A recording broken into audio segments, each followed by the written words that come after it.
ఆ రోజు వచ్చేసి విద్య అందరికీ దక్కే విషయంలో వెనకబడిపోయింది.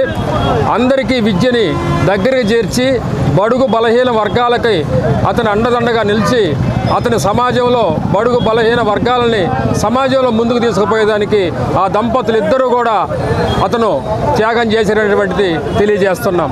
మన బీసీ నాయకులు ఎవరైతే ఉన్నారో ఈరోజు పురస్కరించుకొని మాలలు దండలేసి ఘనంగా నివాళులిచ్చి వెళ్ళిపోతున్నారు.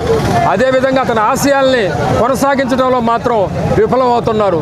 బీసీలు అందరూ సంఘటితంగా లేరు. ఇంతవరకు కూడా అణగారిన వర్గాలు బీసీ వర్గాలు మళ్ళీ ఏకటితంగా అయ్యి ఈ సమాజంలో బలహీన వర్గాలని అండదండగా నిల్చొని ఈ సమాజాన్ని ముందుకు తీసుకుపోతారని, అదేవిధంగా రాజకీయాల్లో కూడా బీసీ వర్గాలు ముందుకి రావాలని చెప్పేసి ముఖ్యంగా ఈ కార్యక్రమాన్ని ఉద్దేశించి మాట్లాడుతున్నా.